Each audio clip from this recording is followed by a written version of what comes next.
Final Destination is back for an all-new installment, Bloodlines. So today, let's see if it's worth your time.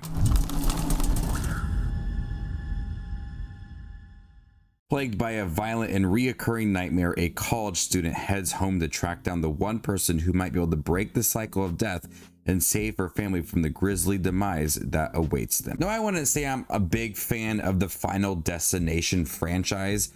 I remember seeing a couple of them in theaters. I didn't watch them growing up, but I have watched the entire franchise a couple times. They are fun, solid horror films, and they always try to implement something new with the premonitions in the beginning of the film, or how one person may be able to predict someone's death.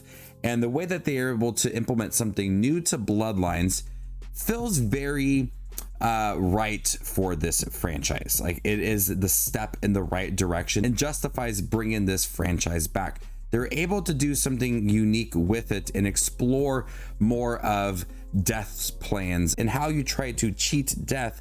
It's just going to come for you.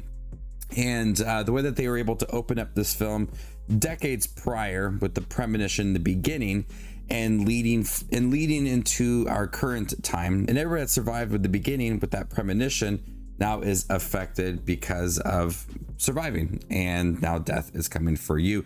And that's where you have Bloodlines come into it all. With adding something new, you try to add these different gimmicks to it, and it may not work. There's been some pretty bad Final Destination movies, but luckily with Bloodlines, what they did to further the story, it worked, and it added a lot of intense moments and just exploring the lore and death's plans throughout this movie. And although death isn't a physical character, the presence of death is explored a lot more in this film. So you feel that presence, you feel the wind chimes, and you feel the air blowing into whatever location the family is in, and you feel like death is coming for that person, and they have to try to protect themselves. The mention of death and he's coming for you was more in this film than I have seen in the previous entries.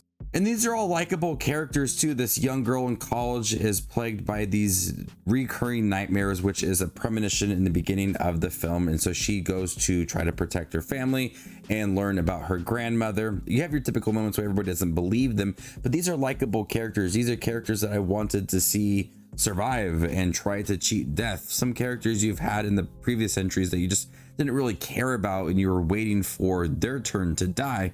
Luckily, with all of these characters, I thought they were all likable and they had good connection between the two, since it was a family. And then on top of that, the deaths in here are gory. They are some of the more gruesome kills in the franchise. The franchise is able to offer up these grisly deaths, but with this film, it just seems like they took it to the next step, and they were quite bloody. The premonition scene in the beginning was bloody, a lot of people dying, but all the other deaths leading to that were pretty unique and very bloody. And it's got this splash of comedy into it, where characters aren't taking this young college student very seriously, so they make jokes of it all and they believe that they can cheat death. I feel like I laughed more in this film than I have in the previous films. There's a kid in the beginning of the film that cusses. He was pretty funny in the beginning of the movie, but throughout the movie, there was these little jokes about death and trying to cheat death.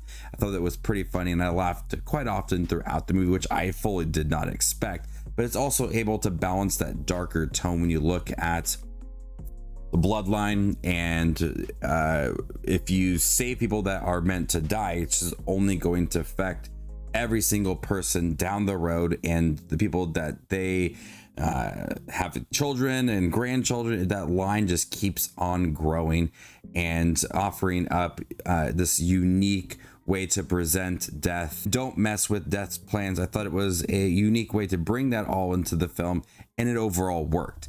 Plus, you have Tony Todd in here. I liked his part within the movie. His role has always been very simple, but it always has worked and he stood out in the movies that he has been in. I really like Bloodlines, from the comedy to the blood to the unique way to bring the story and explore more of the lore within this movie. With it being the 6th film in the franchise, they are able to do something fresh but understand the rules and the layout of the whole franchise. It was fun, it was gory, and the plot justified bringing back this franchise, and I hope they can do another one. I'm gonna go ahead and give Final Destination Bloodlines a B+. Thank you guys for checking my review for Final Destination Bloodlines. Have you guys seen it by chance? What do you think about it? Let me know in the comment section down below, and stay tuned for more up and coming content like this. My name is Just Watches Movies, and you guys stay classy, YouTube.